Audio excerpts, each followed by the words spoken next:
ما كان إبراهيم يهوديا ولا نصرانيا ولكن كان حنيفا مسلما وما كان من المشركين. ابراهیم علیہ السلام نه يهودي و نه نصراني بلکې هغه خو یو لوري ته مخ اړهونکی مسلمانو او هغه هیڅ کله له مشرکانو څخه نو.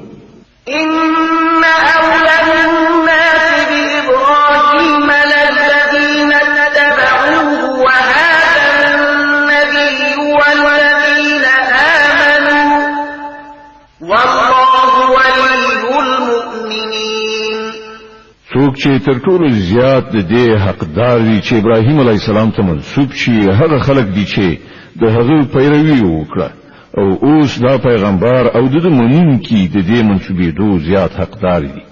الله یوازې د همغو کسانو ملاتړ او مرستندوی دی چې ایمان راوړی وي.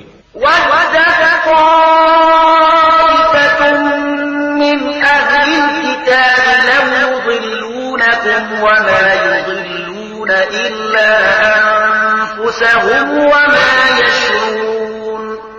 اے مؤمنانو، له اهل کتابونو یو ډله غواړي چې په څه چل تاسو له سمې لارې نه واړوي، په داسې حال کې چې په حقیقت کې هغوی له ځانه پرته هیڅوک په گمراهۍ کې نه غورځوي، خو له هغو سره د دې شعور نشته. يا أهل الكتاب لم تكفرون بآيات الله وأنتم تشهدون. اے اهل کتابو، ولې د الله له آیاتونو نه منکریږئ په داسې حال کې چې تاسو په خپل وینئ؟ يا أهل الكتاب لم تلبسون الحق بالباطل وتكتمون الحق وأنتم تعلمون. اے اهل کتابو، ولې حق ته د باطل رنگ ورکوي او سره ګډوي؟ ولې له پوهې او ادراک سره سره حق پټوي؟ وقال طائفة من أهل الكتاب آمنوا بالذي أنزل على الذين آمنوا وجه النهار واكفروا آخره لعلهم يرجعون. له اهل کتابونو یو ډله وایي چې د دې پیغمبر پر منونکو چې څه نازل شوي دي پر هغه سهار ایمان راوړي او ماښام ورڅخه انکار وکړي، ښایي په دې دسیسه دا خلک له خپل ایمان نه واوړي.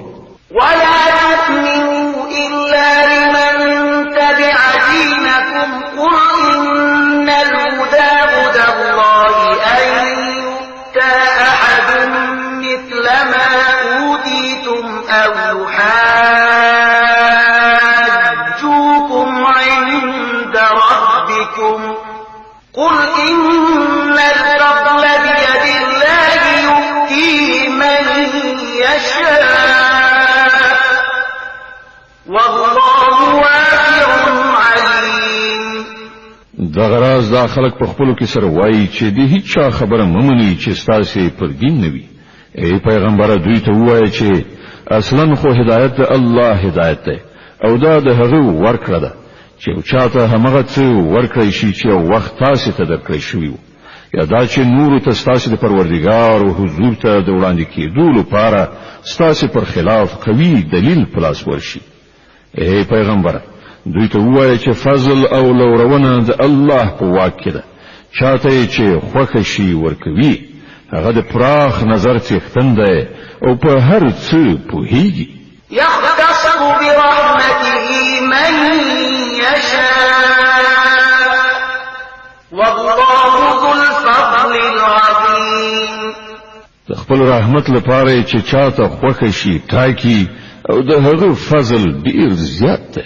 ومن أهل الكتاب من إن تأمنه بقنطار يؤديه إليك ومنهم من إن تأمنه بدينار لا يؤديه إليك إلا ما دمت عليه قائما ذلك بأنهم قالوا ليس علينا في الأمين